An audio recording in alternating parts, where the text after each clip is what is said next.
بسم اللہ الرحمن الرحیم۔ یہ خلاصہ باب تفعول کی 11 خاصیات کا ذکر کیا جا رہا ہے۔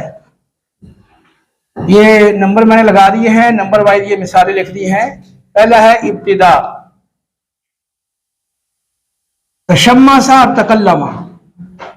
تشمسا وہ دھوپ میں بیٹھا، تو شمس مجرد میں اس کا استعمال نہیں ہے، لفظی اعتبار سے اس کا استعمال یہیں سے ہی شروع ہوا ہے، تشمسا۔ اور تکلم مجرد میں اس کا معنی آتا ہے، کلیم کا معنی زخم لگانا، یہاں معنی ہے کلام کرنا۔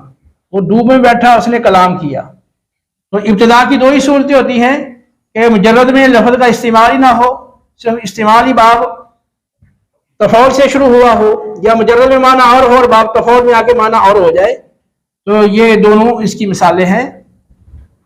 اتخاذ، اس کی یہ مثالیں ہیں، فاعل کا ماخذ کو بنانا، جیسے تبوّبا اس نے باب یعنی دروازے کو بنایا، اور فاعل کا ماخذ کو پکڑنا، جیسے تجنبا اس نے جنب یعنی پہلو کو، کنارے کو پکڑا، اور فاعل کا مفعول کو ماخذ بنا لینا، جیسے توسد الحجرہ اس نے پتھر کو وسادہ یعنی تکیہ بنا لیا۔ فاعل کا مفعول کو ماخذ میں پکڑنا، جیسے تابت صبیہ اس نے بچے کو بغل میں پکڑا۔ تیسرا ہے لبس ماخذ، ماخذ کو پہننا، جیسے تختم اس نے انگوٹھی پہنی۔ اور آگے ہے تدریج، یعنی ماخذ والے عمل کو آہستہ آہستہ کرنا، سر انجام دینا یا عمل میں لانا، جیسے تجرع اس نے گھونٹ گھونٹ کر کے پیا، تحفظ اس نے تھوڑا تھوڑا کر کے یاد کیا۔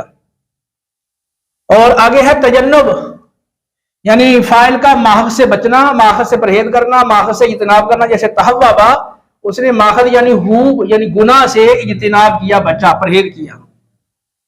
اور تعمل فاعل کا ماخذ کو استعمال کرنا، جیسے تدہن اس نے تیل کو استعمال کیا، تخیم اس نے خیمے کو استعمال کیا، تطرس اس نے ڈھال کو استعمال کیا۔ تکلف فاعل کا ماخذ میں تصنع اور بناوٹ کو ظاہر کرنا، یا فاعل کا بتکلف اپنے آپ کو ماخذ سے متصف ظاہر کرنا، جیسے تقوّفا وہ بتکلف کوفی بنا، تشجع وہ بتکلف بہادر بنا، یا اس نے بتکلف اپنے آپ کو بہادر ظاہر کیا۔ یہ میں بتا چکا ہوں کہ یتربصن بانفسنا ثلاثۃ قروء، تو اس آیت کے اندر بھی یتربصن فقہا نے یہ تکلف خاصے کو لیا ہے۔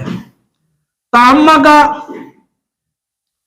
بلوغ ہے، یہ فاعل کا ماخذ تک پہنچنا، جیسے تامہ کا وہ گہرائی تک پہنچا۔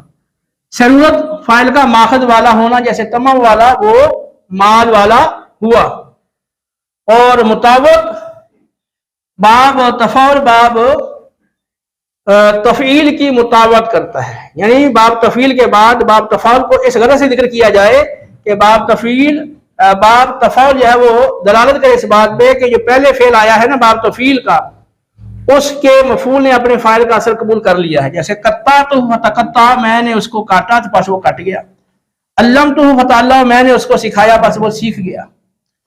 اور 11واں ہے موافقت، تو قابلہ تقبلہ یہ یہاں باب تفعول مجرد کی موافقت کر رہا ہے، کیونکہ مجرد کے اندر بھی تاجیہ والا معنی ہے، یہاں بھی تاجیہ والا معنی ہے۔ یہاں اگرچہ مفعول کا ذکر نہیں کیا، لیکن اصل میں اس کا مفعول اس کو ضرورت ہوتی ہے، جیسے میں نے مثال دی تھی قبلت جمیع احکامہ، تو آپ یہاں پر کہہ سکتے ہیں قبلتہ تقبلتہ میں نے اسے قبول کیا۔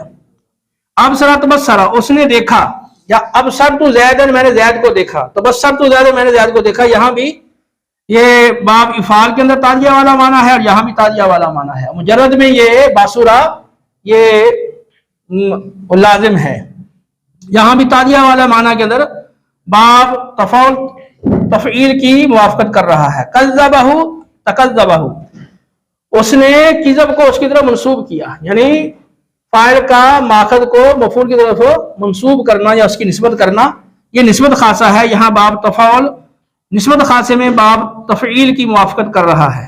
استخرج اور تخرجا اس نے اسے نکالا، تو استخرجتہ تخرجتہ میں نے اسے نکالا، تو خروج مجرد میں لازم ہے، یہاں آگے متعدی بن گیا باب استفعال میں، اور باب تفعال کے اندر بھی متعدی ہے، یہاں تعدیہ کے اندر یہ باب تفعال باب استفعال کی موافقت کر رہا ہے۔ تو یہ اس کا خلاصہ ہے، اس کو اچھی طرح آپ ذہن نشین کر لیں۔